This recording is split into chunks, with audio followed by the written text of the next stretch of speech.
Pinuntirya ng Israel ang isang major gas field sa Iran. Kita nga po sa video ang lawak ng sunog sa South Pars gas field.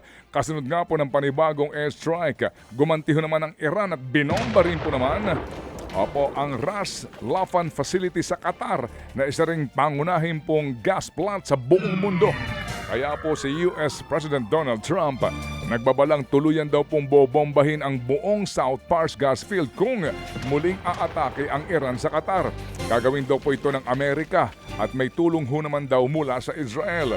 Samantala po naman may na-detect daw ho namang drone sa military base sa Washington sa Amerika.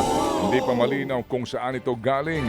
Una nga pong lumutang na posibleng atakihin ng Iran ang California bilang gante sa Amerika. Sa iba pang mga balita, idinaan po sa tigil pasada at protesta ng grupong Piston kahapon ang patuloy na pagsipa ng presyong krudo. Aminado po ang grupo na dismayado sila sa desisyon ng Pangulong Bongbong Marcos Jr. na kanselahan nga po o kanselahin ang dagdag pasahe. Pagbabanta po ng grupo, hindi daw titigil ang serye ng transport strike. Apektado tuloy ang mga pasahero na walang masakyan kahapon. Ang iba kung hindi naglakad, napilitan pong mag-book na lamang ng masasakyan. Pati sa Cebu City, nagkasa rin ng tigil pasada ang grupong Piston. Samantala, maglalabas po naman daw ng 21 billion pesos ang pamahalaan para paigtingin ang mga proyektong pang-infrastruktura. Ito raw po ang nakikitang paraan ni Pangulong Junior para makapagbigay ng karagdagang trabaho at maprotektahan ang ekonomiya. Bunsod ito sa pinangangambahang nga pong epekto ng giyera sa gitnang silangan sa ekonomiya ng Pilipinas. Umuwi naman pong bigo ang maraming tricycle driver na gumarahi po para pumila sa ayuda. Diyan po yan sa Batasan Hills sa Quezon City.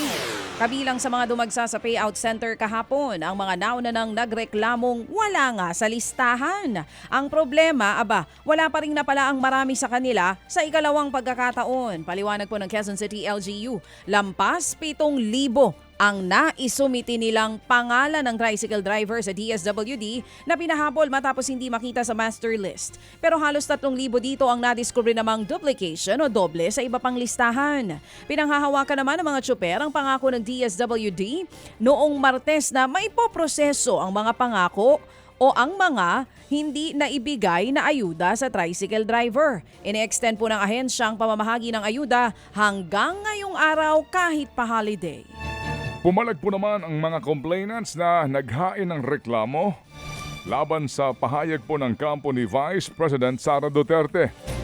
Ayon po sa defense team ng bise, nakaangkla lamang sa mga haka-haka ang reklamo labang kay VP Sara.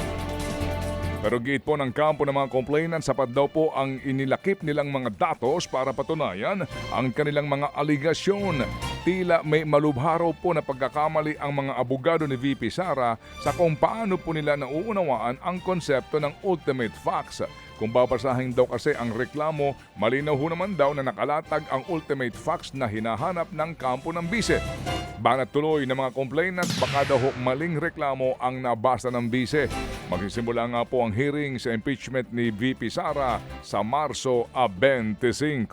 Mga kapatid, para sa iba pang mga balita at impormasyon, sundan niyo po kami sa X, Instagram, Facebook at syempre sa TikTok, True Network PH. Mag-subscribe din po kayo sa aming YouTube channel, True Network. May website din po tayo, truenetwork.ph. At pwede nyo rin po kaming mapanood sa Channel 19 ng aming True FM TV. Lagi pa rin makinig sa radyo dito po sa 105.9 True FM dahil ito, laging true sa'yo, kapatid. Dito tayo sa